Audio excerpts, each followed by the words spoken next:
नमस्कार दोस्तों, मैं अंकित कुमार स्वागत करता हूं अपने YouTube चैनल अंकित जीएस एकेडमी में। इस वीडियो में हम बात करने वाले हैं, जो मैंने पिछली वीडियो में संवैधानिक विकास कराया है, उससे मैंने लगभग 25 क्वेश्चन पुटअप करे हैं जो पूरे संवैधानिक विकास को कवर करेंगे। बहुत ही अच्छे से एक्सप्लेन करके चलेंगे एक एक क्वेश्चन को। सबसे पहले हम बात करें इसमें, सबसे पहला क्वेश्चन है कि राज्य के कितने अंग होते हैं। तो राज्य के कितने अंग होते हैं? 4 अंग होते हैं। और मैंने बताया है राज्य के 4 अंग कौन कौन से होते हैं। पहला मैंने बताया था भूभाग, दूसरा है जनसंख्या,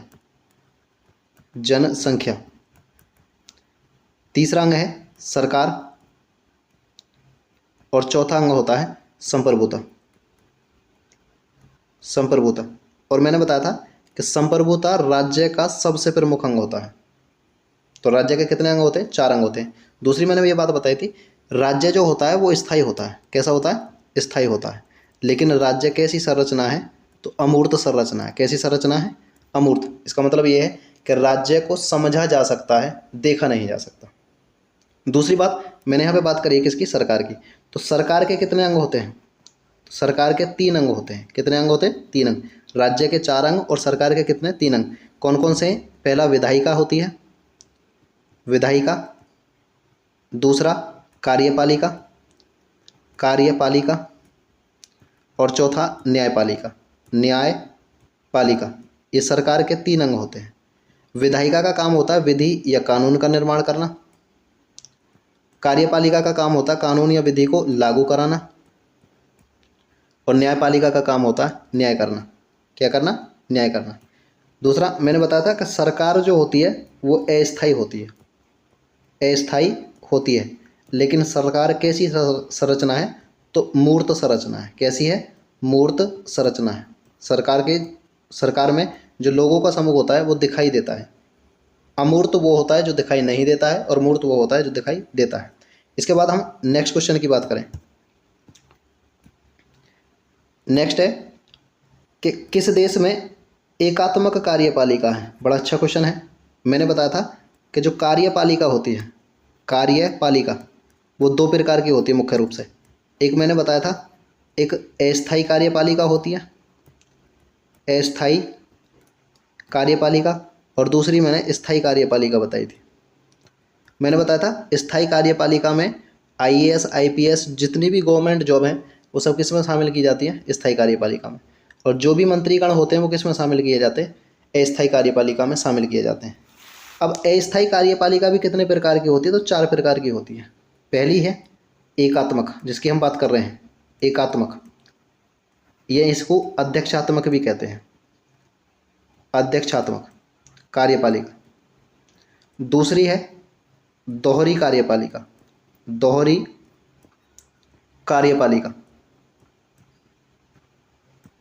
तीसरी है संसदीय कार्यपालिका,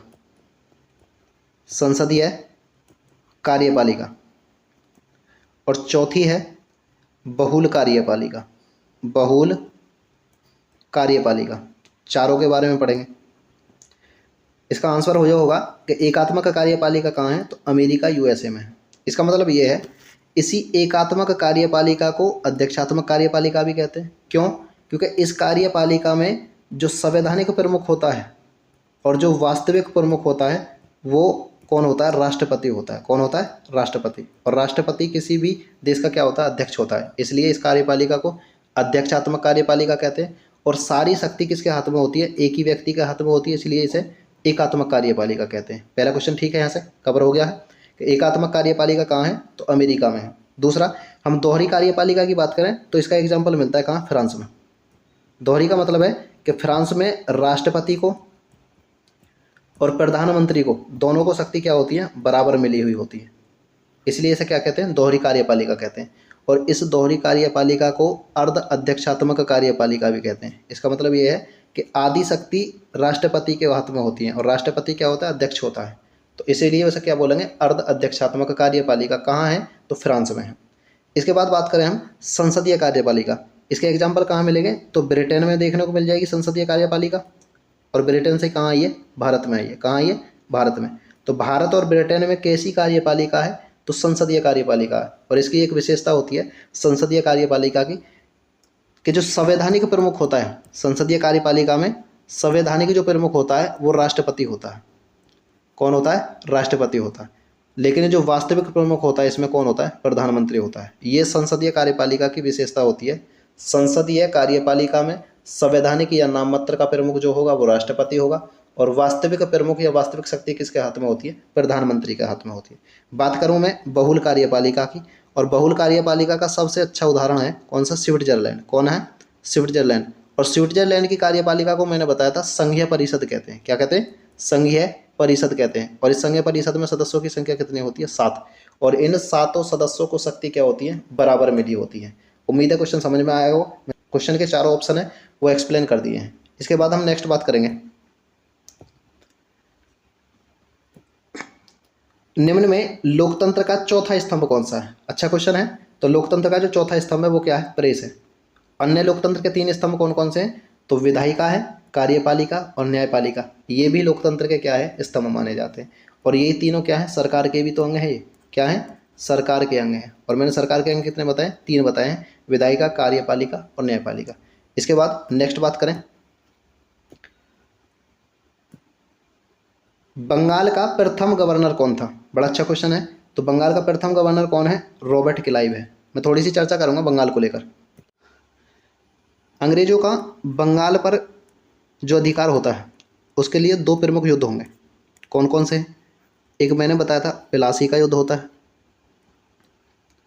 प्लासी का युद्ध। दूसरा मैंने बताया है बक्सर का युद्ध होता है, बक्सर का युद्ध। प्लासी का युद्ध कब हुआ है? तो 23 जून 1757 को होता है। और बक्सर का युद्ध कब हुआ है? तो 22 अक्टूबर 1764 को होता है। दोनों की डेट खास है, पता होनी चाहिए। प्लासी का युद्ध कब हुआ है? तो 23 जून 1757 को होता है। और बक्सर का युद्ध कब हुआ है? तो 22 अक्टूबर 1764 को होता है। प्लासी का युद्ध हुआ किस किस के बीच में है? तो बंगाल का नवाब था सिराजुद्दौला, सिराजुद्दौला। और एक दूसरी तरफ तो कौन था? अंग्रेजी सेना का नेतृत्व किया था किसने? रॉबर्ट क्लाइव ने। किसने? रॉबर्ट क्लाइव ने। और इस प्लासी के युद्ध में अंग्रेजों की क्या होती है? जीत होती है। और अंग्रेजों की जीत होने के बाद इस रॉबर्ट क्लाइव को बंगाल का प्रथम क्या बना दिया जाएगा? गवर्नर बना दिया जाएगा। इसके बाद एक बक्सर का युद्ध होता है। इस बक्सर के युद्ध में 3 शासकों की संयुक्त सेना होती है। जो बंगाल का नवाब होता है मीर कासिम, मीर कासिम। अवध का नवाब होता है सुजाउद्दौला, सुजाउद्दौला। और एक मुगल शासक होता है शाह आलम द्वितीय, शाह आलम द्वितीय होगा। इन तीनों की संयुक्त सेना होगी और दूसरी तरफ अंग्रेजी सेना होगी। और उस अंग्रेजी सेना का नेतृत्व करेगा कौन? Hector Munro, Hector Munro. बहुत ही अच्छा क्वेश्चन है कि बक्सर के युद्ध में अंग्रेजी सेना का नेतृत्व किसने किया है? हेक्टर मुनरो ने किया है। और इस युद्ध में भी अंग्रेजों की क्या होती है? जीत होती है। और दोनों युद्धों में विजय प्राप्त करने के बाद बंगाल पर क्या कर लेंगे? ये अधिकार कर लेंगे। तो यहाँ से क्वेश्चन बनता है कि बंगाल का प्रथम गवर्नर कौन है? तो मैंने बताया रॉबर्ट क्लाइव है। हेक्टर मुनरो कौन था?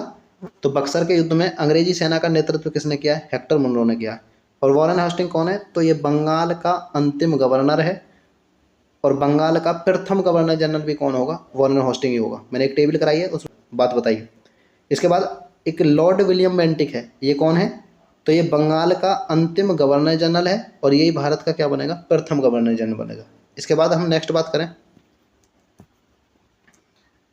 कि कलकत्ता में सुप्रीम कोर्ट की स्थापना किस एक्ट के तहत की गई है? बहुत ही अच्छा क्वेश्चन है। तो रेगुलेटिंग एक्ट 1773 के तहत की गई है। इस पर थोड़ी सी चर्चा करेंगे इसी एक्ट पर। रेगुलेटिंग एक्ट 1773 के तहत 1774 में कलकत्ता में एक 4 सदस्यीय सुप्रीम कोर्ट की क्या की गई है? स्थापना की गई है। और इस सुप्रीम कोर्ट के प्रथम मुख्य न्यायाधीश किसे बनाया था? तो एलिजा इम्पे को बनाया था। किसको? Elijah Impey. और क्या काम हुआ इसी एक्ट के तहत? रेगुलेटिंग एक्ट 1773 के तहत इस रेगुलेटिंग एक्ट 1773 को गुप्त समिति की सिफारिश पर क्या किया गया था? पारित किया गया था। गुप्त समिति की सिफारिश पर पारित किया गया था। और इसी एक्ट के तहत जो बंगाल का गवर्नर होता था उसे बंगाल का क्या बना दिया? बंगाल का गवर्नर जनरल बना दिया। क्वेश्चन बहुत अच्छा है कि किस एक्ट के तहत बंगाल के गवर्नर को बंगाल का गवर्नर जनरल बनाया गया है? तो रेगुलेटिंग एक्ट 1773 के तहत बनाया गया। और बंगाल का जो अंतिम गवर्नर होगा वो कौन होगा? वॉरेन हास्टिंग होगा। वॉरेन हॉस्टिंग होगा। और बंगाल का प्रथम गवर्नर जनरल भी कौन होगा? तो वॉरेन हॉस्टिंग होगा। वॉरेन हॉस्टिंग होगा। ठीक है। इसी एक्ट के तहत गवर्नर जनरल की सहायता के लिए एक 4 सदस्यीय परिषद का गठन किया गया था। और इसी एक्ट के तहत जो मद्रास और मुंबई वाला क्षेत्र था वो भी किसके अधीन कर दिया गया था? बंगाल के अधीन कर दिया गया था। बहुत ही अच्छा क्वेश्चन है। इसके बाद हम नेक्स्ट बात करें,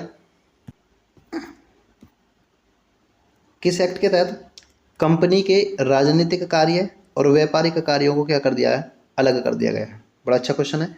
तो पिट्स इंडिया एक्ट 1784 के तहत कंपनी के राजनीतिक कार्य और व्यापारिक कार्य क्या कर दिए गए थे? अलग कर दिए गए थे। एक क्वेश्चन यहाँ से ये भी बनता है कि पिट्स इंडिया एक्ट कब आया है? तो 1784 में आया है। और इसी एक्ट के तहत जो कंपनी के राजनीतिक कार्य और व्यापारिक कार्य हैं दोनों को क्या कर दिया जाएगा? अलग अलग कर दिया जाएगा। और जो व्यापारिक कार्य हैं, व्यापारिक जो कार्य हैं वो किसको दे दिए जाएंगे? निदेशक बोर्ड के हाथ में। निदेशक बोर्ड के हाथ में, जिसे बोर्ड ऑफ डायरेक्टर्स भी कहते हैं, बोर्ड ऑफ डायरेक्टर्स कहते हैं। और जो राजनीतिक कार्य हैं, वो किसको दे दिए जाएंगे? तो वो नियंत्रक मंडल के हाथ में दे दिया जाएंगे। किसके? नियंत्रक मंडल, जिसको बोर्ड ऑफ कंट्रोल कहते हैं। क्या कहते हैं? Board of control. और इस बोर्ड ऑफ डायरेक्टर्स में सदस्यों की संख्या कितनी थी? 24। और बोर्ड ऑफ कंट्रोल में सदस्यों की संख्या कितनी थी? तो 6 थी। इसी आधार पर भारत में द्वैध शासन की क्या होती है? शुरुआत होती है। क्वेश्चन पूछता है कि किस एक्ट के तहत भारत में द्वैध शासन की शुरुआत होती है? तो पिट्स इंडिया एक्ट 1784 के तहत भारत में द्वैध शासन की शुरुआत होती है। एक और काम इसी के तहत किया गया था। इस पिट्स इंडिया एक्ट 1784 के तहत कंपनी के कर्मचारियों को उपहार लेने पर क्या लगा दिया था? प्रतिबंध लगा दिया था। प्रतिबंध लगाया था। इसी एक्ट के तहत और क्या काम किया गया कि भारत में अंग्रेजी अधिकारियों के द्वारा यदि कोई अवैध कार्य किया जाता है तो उसके लिए इंग्लैंड में एक कोर्ट की स्थापना की गई थी। किसकी स्थापना की गई थी? एक कोर्ट की स्थापना की गई थी। इसके बाद हम नेक्स्ट बात करेंगे, किस एक्ट के तहत बंगाल के गवर्नर जनरल को भारत का गवर्नर जनरल बना दिया गया है? बड़ा अच्छा क्वेश्चन है। तो चार्टर एक्ट 1833 के तहत जो बंगाल का गवर्नर जनरल होगा उसे पूरे भारत का क्या बना दिया जाएगा? भारत का गवर्नर जनरल बना दिया जाएगा। भारत का गवर्नर जनरल। और मैंने बताया था कि जो बंगाल का अंतिम गवर्नर जनरल है वो कौन है? लॉर्ड विलियम बेंटिक है। कौन है? लॉर्ड विलियम बेंटिक है। और भारत का प्रथम गवर्नर जनरल भी कौन होता है? तो लॉर्ड विलियम बेंटिक ही होता है। इसी चार्टर एक्ट 1833 के तहत 1834 में लॉर्ड मैकाले की अध्यक्षता में एक विधि आयोग का गठन किया गया था। किसका? विधि आयोग। क्वेश्चन बहुत अच्छा है कि विधि आयोग का गठन कब किया गया?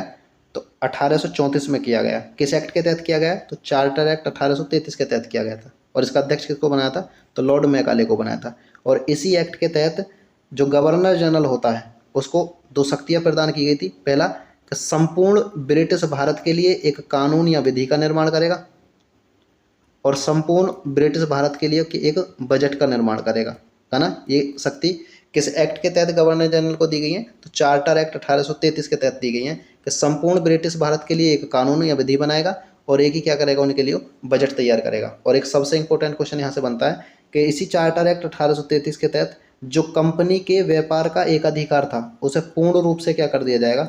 समाप्त कर दिया जाएगा। पूर्ण रूप से क्या कर दिया जाएगा? समाप्त कर दिया जाएगा। क्वेश्चन 2 तरीका से बनेगा, इसे मैं आगे बताऊंगा। आगे क्वेश्चन है ये।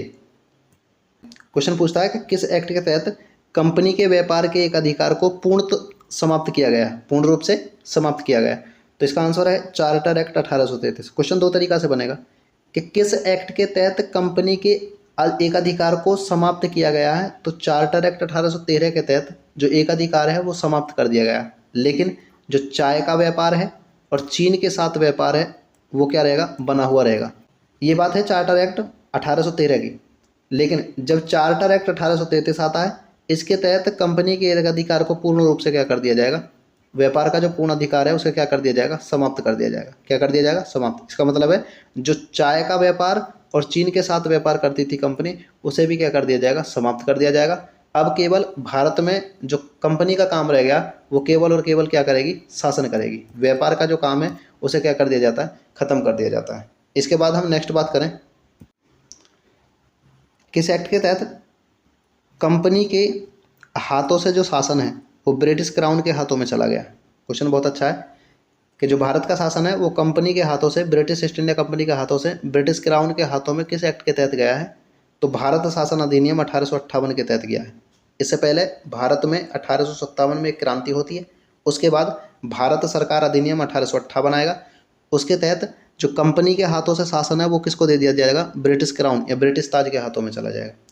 और इसकी विशेषता क्या है, क्या क्या प्रावधान इस एक्ट के तहत किए गए हैं। सबसे पहला काम कि जो भारत का गवर्नर जनरल होता था उसे भारत का क्या बना दिया है, वायसराय बना दिया गया, वायसराय बनाया गया। क्वेश्चन बहुत अच्छा है कि किस एक्ट के तहत भारत के गवर्नर जनरल को भारत का वायसराय बनाया गया है, तो भारत सरकार अधिनियम 1858 के तहत बनाया गया। दूसरा और का काम है इसमें, इसी एक्ट के तहत जो बोर्ड ऑफ डायरेक्टर्स होते थे, बोर्ड ऑफ डायरेक्टर्स होता था और एक बोर्ड ऑफ कंट्रोल होता था, बोर्ड ऑफ कंट्रोल, इन दोनों को क्या कर दिया जाएगा, समाप्त कर दिया जाएगा। द्वैध शासन क्या हो जाएगा, समाप्त हो जाएगा। इसी एक्ट के तहत क्या किया गया कि मुगल सम्राट का जो पद होता था उसे क्या कर दिया जाएगा, समाप्त कर दिया जाएगा। बड़ा अच्छा क्वेश्चन है कि किस एक्ट के तहत जो मुगल सम्राट का पद है उसको समाप्त किया गया है, तो भारत सरकार अधिनियम 1858 के तहत मुगल सम्राट के पद को क्या कर दिया जाएगा, समाप्त कर दिया जाएगा। और जैसे ही शासन ब्रिटिश क्राउन के हाथ में जाएगा तो भारत पर नियंत्रण हो जाएगा सीधा सीधा किसका, ब्रिटिश संसद का। शासन को संचालित करने के लिए जो ब्रिटिश मंत्रिमंडल होती थी, मंत्रिमंडल होती थी, उसमें एक सदस्य की नियुक्ति की गई जिसको क्या कहेंगे, भारत सचिव कहेंगे। क्या कहेंगे, भारत सचिव की नियुक्ति की गई। और इस भारत सचिव की सहायता के लिए एक 15 सदस्यीय परिषद का गठन किया गया जिसे भारत परिषद कहते थे। क्या कहते थे, भारत परिषद। दोनों क्वेश्चन अच्छे हैं कि भारत परिषद का गठन किस एक्ट के तहत किया गया है, तो भारत सरकार अधिनियम 1858 के तहत किया गया है। और भारत सचिव की नियुक्ति भी किस एक्ट के तहत की गई है, तो भारत सरकार अधिनियम 1858 के तहत की गई है। और क्या काम है जो इसमें हुए हैं, इस एक्ट के समय ब्रिटेन की जो महारानी थी वो महारानी विक्टोरिया थी, महारानी विक्टोरिया। क्वेश्चन पूछ ले कि जिस समय पे जो भारत का शासन है वो कंपनी के हाथों से ब्रिटिश क्राउन के हाथों में गया था, उस समय पे ब्रिटेन की महारानी कौन थी, तो महारानी विक्टोरिया थी। इसके बाद हम नेक्स्ट बात करें आगे, किस एक्ट के तहत मुस्लिमों के लिए पृथक निर्वाचन क्षेत्र की व्यवस्था की गई है। पृथक का मतलब होता है अलग, मुस्लिमों के लिए एक अलग निर्वाचन क्षेत्र की व्यवस्था किस एक्ट के तहत की गई है, तो भारत सरकार अधिनियम 1909 के तहत की गई है। और मैंने बताया था इसे मार्ले मिंटो सुधार अधिनियम भी कहा जाता है या मार्ले मिंटो सुधार भी कहा जाता है। और क्या क्या प्रावधान इसके तहत, अरुंडेल समिति की सिफारिश पर पारित किया गया था, समिति की सिफारिश पर क्या किया गया, पारित किया गया। और इसी एक्ट के तहत भारत में मुस्लिमों के लिए पृथक निर्वाचन प्रणाली अपनाई गई। और फूट डालो शासन करो की नीति भी किस एक्ट के तहत अपनाई है, इसी एक्ट के तहत अपनाई है। फूट डालो और राज करो की नीति, राज करो की नीति किस एक्ट के तहत अपनाई गई है, तो भारत सरकार अधिनियम 1909 के तहत अपनाई गई है। इसी एक्ट के तहत भारतीयों को बजट पर बहस करने और अनुपूरक प्रश्न पूछने का अधिकार दे दिया गया, अनुपूरक प्रश्न पूछने का अधिकार दे दिया। और सबसे खास काम हुआ था इसी एक्ट के तहत भारत परिषद में और वायसराय की जो कार्यकारिणी परिषद होती थी, वायसराय की जो कार्यकारिणी परिषद होती थी, इन दोनों में भारतीयों को शामिल किया गया। पहली बार भारतीयों को शामिल किया गया किस एक्ट के तहत, तो भारत सरकार अधिनियम 1909 के तहत। और मैंने बताया भी था कि भारत परिषद में शामिल होने वाले, भारत जो परिषद है इसमें शामिल होने वाले प्रथम व्यक्ति हैं केसी गुप्ता और दूसरे हैं सैयद हुसैन बिलग्रामी, सैयद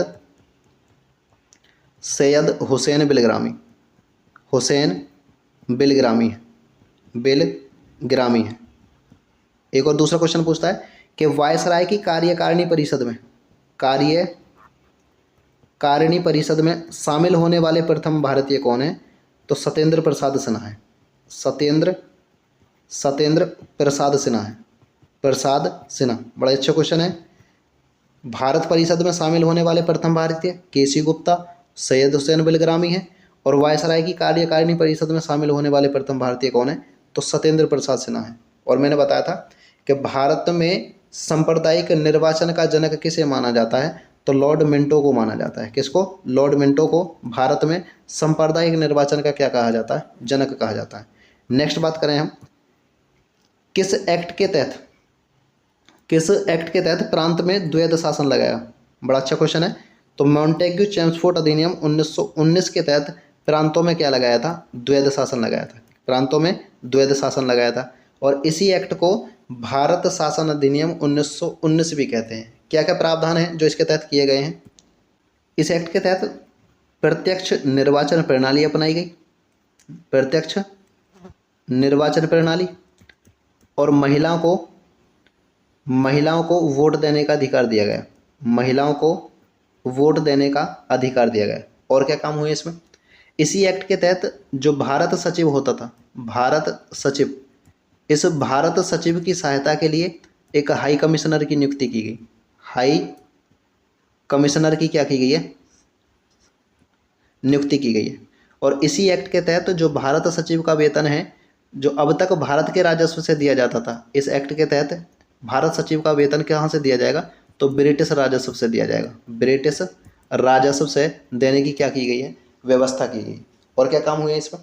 इसी एक्ट के तहत मैंने बताया था कि केंद्र में द्विसदनीय विधायिका की क्या की गई है? स्थापना की गई है। विधायिका की स्थापना की गई है, जिसका एक सदन कौन सा होगा? राज्य परिषद होगा, राज्य परिषद। और दूसरा होगा विधानसभा। क्या होगा? विधानसभा होगी। एक राज्य परिषद होगी और दूसरी होगी विधानसभा। और मैंने बताया था कि इस राज्य परिषद के सदस्यों का कार्यकाल 5 वर्ष होता था, जिसमें सदस्यों की संख्या कितनी थी? 60 थी।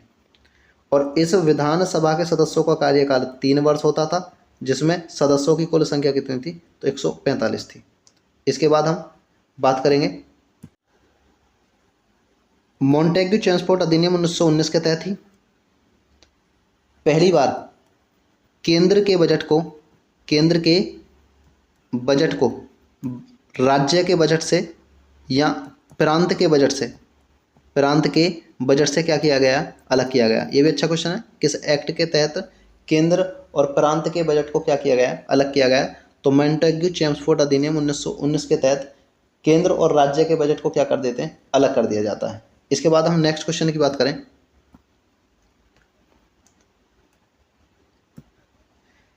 साइमन कमीशन भारत कब आया है? जैसे कई क्वेश्चन बनते हैं। सबसे पहले बात करेगा साइमन कमीशन का गठन कब हुआ है? तो नवंबर 1927 में हुआ है। और साइमन कमीशन भारत कब आया है? तो फरवरी 1928 में आया, फरवरी 1928 में। और क्या क्वेश्चन है यहाँ से? इस साइमन कमीशन में सदस्यों की संख्या कितनी थी? 7 थी। और सभी के सभी क्या थे? ये सभी अंग्रेज थे। इसलिए इस साइमन कमीशन को क्या कहते हैं? श्वेत आयोग भी कहते हैं। क्या कहते हैं? श्वेत आयोग भी कहते हैं। और इस साइमन कमीशन का जो अध्यक्ष बनाया गया था, वो किसे बनाया गया था? तो जॉन साइमन को बनाया था। किसको? जॉन साइमन को बनाया था। जॉन साइमन को इसका अध्यक्ष बनाया था। और इस साइमन कमीशन का भारत में विरोध हुआ था। उस विरोध के चलते लाहौर में लाला लाजपत राय की क्या हो जाती है? मृत्यु हो जाती है। इसके बाद नेक्स्ट क्वेश्चन की बात करें हम, महात्मा गांधी किस गोलमेज सम्मेलन में शामिल हुए थे? तो जो दूसरा गोलमेज सम्मेलन है, उसमें महात्मा गांधी क्या होते हैं? शामिल होते हैं। कितने गोलमेज सम्मेलन हुए थे? 3। पहला, दूसरा और तीसरा गोलमेज सम्मेलन। पहला गोलमेज सम्मेलन 1930 में होगा, दूसरा गोलमेज सम्मेलन 1931 में होगा, तीसरा गोलमेज सम्मेलन 1932 में होगा। पहले गोलमेज सम्मेलन में कांग्रेस भाग नहीं लेगी। दूसरे गोलमेज सम्मेलन में कांग्रेस की तरफ से कौन शामिल होंगे? तो गांधी जी शामिल होंगे। ये क्वेश्चन पूछा है कि गांधी जी किस गोलमेज सम्मेलन में शामिल हुए? तो दूसरे वाले में। तीसरे गोलमेज सम्मेलन में भी कांग्रेस भाग नहीं लेती है, लेकिन डॉक्टर बी आर अम्बेडकर ऐसे व्यक्ति हैं जो तीनों गोलमेज सम्मेलन में क्या होते हैं? शामिल होते हैं। क्वेश्चन पूछता है कि कौन भारतीय ऐसे हैं जो तीनों गोलमेज सम्मेलन में शामिल हुए? तो डॉक्टर बी आर अम्बेडकर तीनों गोलमेज सम्मेलन में क्या होते हैं? शामिल होते हैं। इसके बाद नेक्स्ट क्वेश्चन की बात करें हम, भारत में सांप्रदायिक निर्वाचन का जनक किसे कहा जाता है? ये क्वेश्चन मैंने अभी पीछे बताया, लॉर्ड मिंटो को भारत में क्या कहा जाता है? सांप्रदायिक निर्वाचन का जनक कहा जाता है। और बात करें हम इसमें और ऑप्शन की, लॉर्ड कैनिंग भारत का अंतिम गवर्नर जनरल और भारत का प्रथम वायसराय था, प्रथम वायसराय था। दूसरी बात करें हम, लॉर्ड मिंटो कौन था? तो मैंने अभी बताया था, इस क्वेश्चन का आंसर ही क्या है? लॉर्ड मिंटो है, क्योंकि भारत में सांप्रदायिक निर्वाचन का जनक किसे कहा जाता है? लॉर्ड मिंटो को कहा जाता है।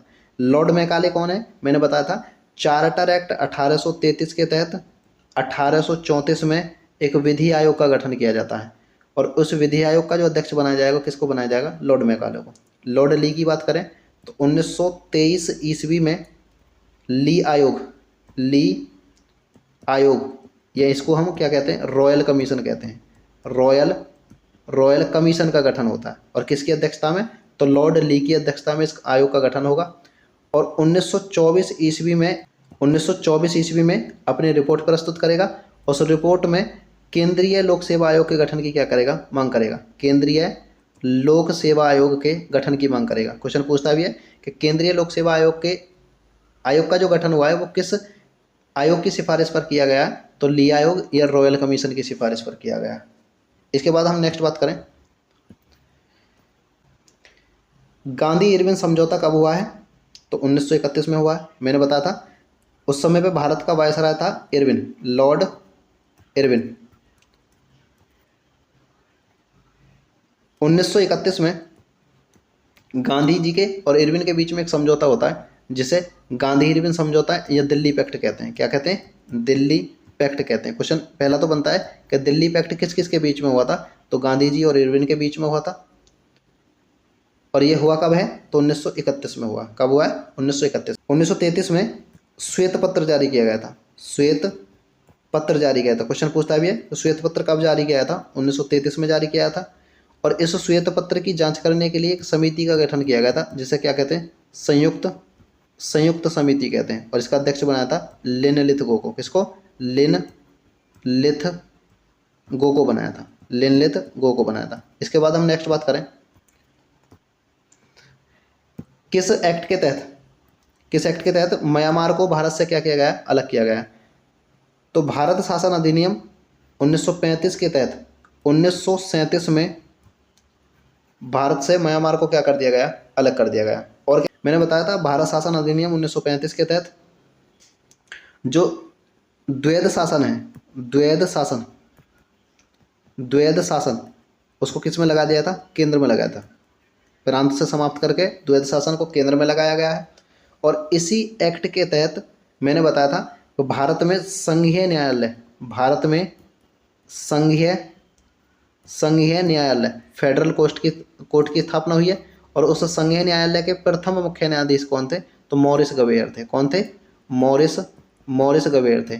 इसी एक्ट के तहत भारत शासन अधिनियम 1935 के तहत केंद्र और प्रांतों के बीच में शक्तियों का क्या किया गया? विभाजन किया गया है। और इसी एक्ट के तहत मैंने बताया था भारत में संघीय शासन प्रणाली की क्या होती है? संघीय शासन प्रणाली की शुरुआत होती है। शासन प्रणाली की क्या होती है? शुरुआत होती है। और इसी एक्ट के तहत जो भारत परिषद जिसका गठन पहली बार भारत शासन अधिनियम 1958 के तहत किया गया था, उस भारत परिषद को क्या कर दिया जाएगा? समाप्त कर दिया जाएगा। और क्या काम हुए इसी एक्ट के तहत? इसी एक्ट के तहत पहली बार प्रांतीय चुनाव होते हैं। और मैंने बताया था ये प्रांतीय चुनाव पहली बार कब हुए हैं? कितने प्रांतों में हुए? तो 11 प्रांतों में। कितने प्रांतों में? 11 प्रांतों में। और हुए कब हैं? तो 1937 में पहली बार क्या कराए गए थे? 11 प्रांतों में प्रांतीय चुनाव कराए गए थे। इसके बाद नेक्स्ट बात करें हम, किस एक्ट के तहत भारत परिषद को समाप्त किया गया है? तो मैंने अभी बताया है कि भारत शासन अधिनियम 1935 के तहत जो भारत परिषद होती थी उसे क्या कर दिया जाता है? समाप्त कर दिया जाता है। नेक्स्ट बात करें हम नेक्स्ट क्वेश्चन की,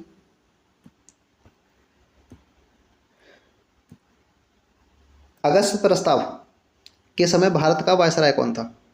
कई क्वेश्चन यहाँ से बनते हैं। सबसे पहला क्वेश्चन यही है कि अगस्त प्रस्ताव भारत आया कब है? तो 8 अगस्त 1940 को आता है। और 8 अगस्त 1940 को या अगस्त प्रस्ताव के समय भारत का जो वायसराय था वो लॉर्ड लिनलिथ था। और इसी अगस्त प्रस्ताव के विरोध में कांग्रेस ने व्यक्तिगत सत्याग्रह की शुरुआत की थी। व्यक्तिगत सत्याग्रह चलाया था, सत्याग्रह चलाया था। और मैंने बताया था इसी व्यक्तिगत सत्याग्रह को क्या कहते हैं, दिल्ली चलो आंदोलन कहते हैं।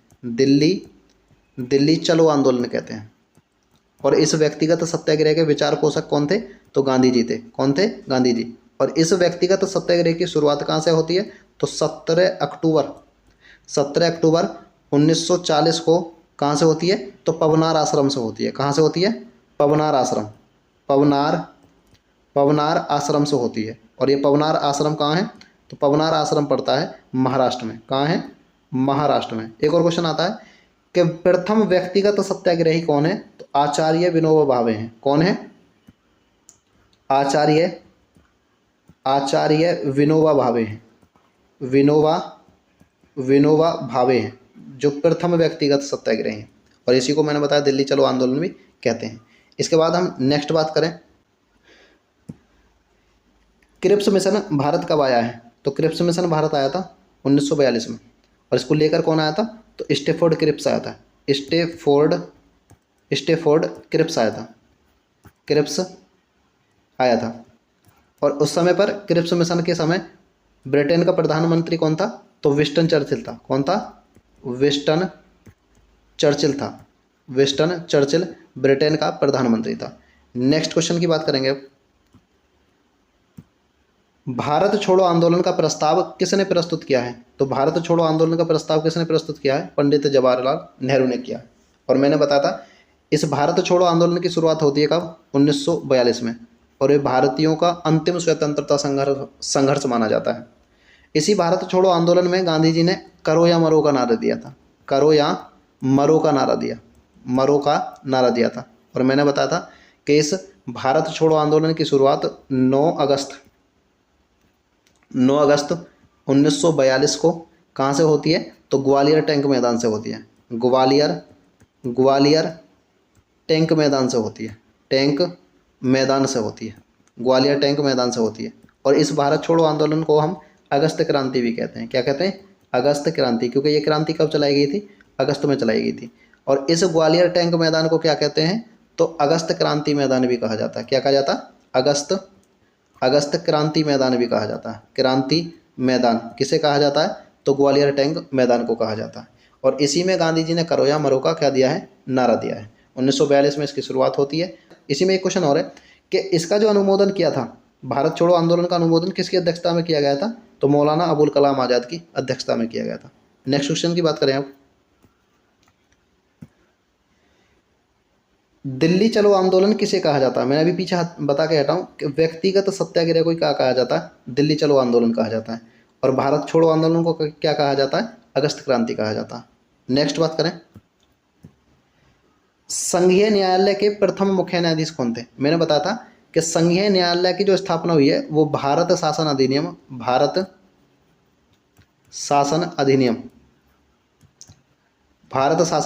1935 के तहत की गई है। और ये कितने सदस्य ही था, तो ये 6 सदस्य था, जिसमें एक मुख्य न्यायाधीश था। 7 सदस्य था, कितने था, 7 सदस्य था, इसमें एक मुख्य न्यायाधीश और 6 कौन थे, अन्य न्यायाधीश। और मुख्य न्यायाधीश कौन है, तो मॉरिस गवेयर है। कौन है, मॉरिस कौन है, गवेयर, इसके प्रथम मुख्य न्यायाधीश है। तो इसका आंसर होगा मॉरिस गवेयर। एलिजाइन पे कौन है, तो कलकत्ता सुप्रीम कोर्ट के प्रथम मुख्य न्यायाधीश है। और ओसबर्न स्मिथ कहाँ है, कौन है, तो आरबीआई प्रथम गवर्नर है, वो कौन है, ओसबर्न स्मिथ है। इसके बाद नेक्स्ट क्वेश्चन की बात करें हम, निम्न में कौन कैबिनेट मिशन का सदस्य था। इसका मतलब ये है, सबसे पहला क्वेश्चन ये है कि कैबिनेट मिशन आया कब है, तो 1946 में आया है। और कैबिनेट मिशन के समय ब्रिटेन में प्रधानमंत्री कौन था, तो कलीमेट एटली था। कलीमेट एटली था। और किस पार्टी से था, तो लेबर पार्टी का, लेबर पार्टी का था। इसके बाद दूसरा कि इसमें कितने सदस्य थे कुल मिलाकर कैबिनेट मिशन में, तो 3 सदस्य थे। और वो कौन कौन है, तो लॉर्ड पैथिक लॉरेंस भी थे, स्टेफोर्ड क्रिप्स भी थे, और एवी अलेक्जेंडर भी थे। और इस कैबिनेट मिशन का अध्यक्ष बना था किसको? लॉर्ड पैथिक लॉरेंस को। इसका मतलब है इस क्वेश्चन का आंसर होगा उपरोक्त तो सभी। नेक्स्ट की बात करें हम, केंद्रीय लोक सेवा आयोग की स्थापना कब की गई है? मैं अभी बता के हटाऊं, 1923 में लॉर्ड ली की अध्यक्षता में ली आयोग का गठन किया जाता है। ली आयोग, जिसे हम क्या कहते हैं? रॉयल कमीशन भी कहते हैं, रॉयल कमीशन कहते हैं। और इस ली आयोग या रॉयल कमीशन ने अपनी रिपोर्ट प्रस्तुत की थी 1924 में, और उस रिपोर्ट में केंद्रीय लोक सेवा आयोग के गठन की क्या की थी? इसने मांग की थी, केंद्रीय लोक सेवा आयोग के गठन की मांग की थी। और इसकी रिपोर्ट के अनुसार ही 1926 में केंद्रीय लोक सेवा आयोग की क्या की जाएगी? स्थापना। तो इसका आंसर होगा 1926। नेक्स्ट बात करें हम, और लास्ट क्वेश्चन है ये, कैबिनेट मिशन के समय ब्रिटेन का प्रधानमंत्री कौन था? तो मैं अभी बता के हटाऊं, कैबिनेट मिशन के समय ब्रिटेन का जो प्रधानमंत्री था वो क्लीमेट एटली था। इस क्लास में ये 25 क्वेश्चन मैंने कराए हैं, और लगभग जो संवैधानिक विकास है उसको एक बार रिवीजन करा दिया मैंने।